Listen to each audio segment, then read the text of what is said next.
Get ready for the action because UConn softball is fighting back. We dive into how Dom Amore and the UConn softball team clawed their way back to the NCAA Tournament after facing tough losses in the transfer portal. We break down the grit and the new identity they forged to redefine their program. Here's a simple way to protect your phone without stress. This AALS 3-pack comes with tempered glass screen protectors, camera lens protectors, and an installation frame for an easier, cleaner fit. It's clear, case-friendly, and built to help guard against scratches and everyday bumps. Check the link in the comments to get it on Amazon.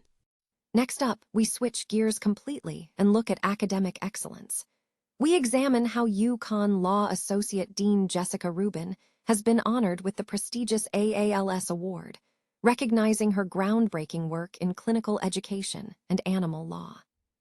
The excitement doesn't stop there. We look at the big picture for the Huskies as they prepare for their next major challenge. Find out exactly where the UConn softball team is headed next in the NCAA Tournament, facing off against the Texas A&M Aggies in the Bryan-College Station Regional. And finally, we close with a major commitment in college sports. We track the journey of Southington pitcher Luke Prozzo as he commits to the University of Connecticut, bringing family tradition and incredible pitching talent to the Huskies. Stay with us for more breaking news. UConn softball has mounted a dramatic comeback, clawing its way back to the NCAA tournament after a challenging season marked by significant roster turnover. Following a breakthrough Big East title, the team faced setbacks as two key players, Grace Jenkins and her sister Hope, departed to well-resourced power conference schools in the transfer portal. The subsequent season began with a difficult 4-15 record. Facing adversity, the team redefined its identity, shifting focus from just winning to embracing the collective strength of its entire roster. Senior Caitlin Kibling noted, "We realized it's going to take every single person, and we wanted that to be the center." This philosophy was crystallized by the catchphrase, 1 through 21, which guided the team through an uphill battle to regain their standing. The renewed grit and reliance on teammates proved crucial. Pitcher Jessica Walter highlighted the importance of team cohesion, stating, "We had a meeting with each other. Let's be honest and let it all out on the table. And going forward, knowing we could hang with Arkansas, the Big East was ours." This unity culminated in an 11-game winning streak, propelling the Huskies into contention for the regular season title, which they ultimately shared with Providence with an 18-6 record. The team secured the Big East automatic bid by winning 3 of 4 games against Creighton, with Walter taking the decisive pitch. Following the selection show, the team prepared for their NCAA tournament matchup against Texas A&M. Coach Laura Valentino emphasized the team's foundation, noting that the roster of 21 players, led by pitchers Jessica Walter and Caprice Bomer, contributed their unique skills. The team demonstrated strong offensive metrics, hitting .292 and boasting a .392 on-base percentage, while also showing prowess in stolen bases. Individual performances were highlighted, including sophomore shortstop Kat Petty's, a Big East Player of the Year, who posted strong numbers with 19 home runs and 58 RBIs. Caitlin Kibling was praised as a hustle player and center fielder, while Savannah Ring was noted for her development.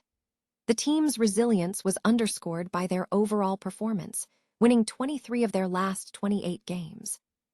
Coach Valentino reflected on the evolving landscape of college athletics, acknowledging the resource disparities between programs. She stressed that while financial resources are a component, the experience gained, character development, life lessons, and lifelong friendships remains the unmatched value UConn provides its players, positioning the program to compete fiercely in the future. UConn Law Associate Dean Jessica Rubin has been named the 2026 recipient of the prestigious Association of American Law Schools Stephen Ellman Memorial Clinical Scholarship Award. This national honor recognizes mid-career scholars and teachers whose careers are dedicated to clinical and experiential teaching, who demonstrate a commitment to justice and healing the world through their work, and whose scholarship stems directly from their clinical commitments. The award is named for Stephen Ellman, a noted author, educator, and advocate in clinical legal education. Rubin's recognition reflects her dedication to this legacy through her groundbreaking clinical teaching, advocacy, and empirical research, particularly within the emerging field of animal law. Rubin's impact on the field is significant. In 2016, she was instrumental in passing Connecticut's Desmond's Law, legislation that empowers courts to appoint advocates to represent the interests of justice in animal cruelty cases, a law that has since served as a model for other states. Building on this foundation, Rubin established the Animal Law Clinic at the UConn School of Law in 2017. This clinic is unique globally as it functions as a victims' advocacy clinic for animals, where students conduct vital factual and legal research and present recommendations to judges in animal cruelty cases. Rubin credits Stephen Ellman's wisdom for shaping her career.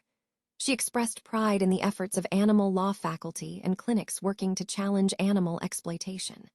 Her scholarship is a direct outgrowth of her practical work, evolving from initial how-to articles to a 2021 Harvard Law Review piece on the implementation of Desmond's Law, and culminating in her 2024 co-edited book, Animals as Crime Victims. This book successfully reframes animals as crime victims rather than mere objects. Dean Ebony S. Nelson praised Professor Rubin's work, stating that it exemplifies what clinical legal education should achieve by being deeply grounded in practice, advancing justice, and offering students extraordinary opportunities for high-impact work. Beyond academia, Rubin remains actively involved in national animal advocacy, including filing amicus briefs and engaging with diverse audiences nationwide. The UConn Huskies are set to compete in the Bryan-College Station Regional for the NCAA Softball Championship after securing the Big East Softball Championship on Saturday. The Huskies will face the host and number 4 overall seed, Texas A&M Aggies, in the opening matchup. Joining the bracket are the number 5 seed Arizona State Sun Devils and the McNeese State Cowgirls. The regional tournament will feature double elimination. The first game between the Aggies and Huskies is scheduled for Friday afternoon at 2 p.m. ET on ESPN2. Meanwhile, the Arizona State Sun Devils and McNeese State Cowgirls will compete around 4:30 p.m. ET on ESPN+. The Huskies' journey to the national championship begins immediately. Southington junior pitcher Luke Prozzo has officially committed to the University of Connecticut, fulfilling a long-standing family tradition in collegiate athletics. Prozzo, a left-handed pitcher and quarterback for the football team, announced his commitment on May 1st after a rigorous recruiting process that began when UConn first reached out on August 1st of the previous year. The decision was driven by family legacy. Prozzo stated, "I feel like I had to keep the family tradition going, so I just thought, why wouldn't I play at UConn too?" His father, Darren Prozzo, played center field for UConn, and his mother, Jennifer, was also a Husky who played soccer, with his older sister currently on the UConn women's soccer team. Prozzo has demonstrated significant development in his pitching career this season, showcasing a mid to upper 80s fastball-sinker combination complemented by strong secondaries in his slider and changeup. His statistics reflect this progress, including a 3-0 record with 3 saves, a 1.88 ERA, a .120 opponent batting average, and 47 strikeouts in 22.1 innings pitched, striking out 44% of batters faced. Southington coach Stan Switala praised Prozzo's growth, noting, "He has come a long way and he is definitely a projectable guy at the next level. UConn is getting a great competitor, a great kid, and a really, really good pitcher." The path to commitment included a successful demonstration of his abilities. After being invited to campus in February, Prozzo threw a complete game 2-hit shutout with 12 strikeouts against Middletown on April 29th, which led to the formal offer. Prozzo credits his coaches, including senior teammate Rocco Davino, as crucial mentors in his development. He is now focused on his upcoming season, eager to compete for a second deep playoff run. The commitment solidifies Prozzo's transition from high school standout to a prospective collegiate athlete at one of the nation's premier universities.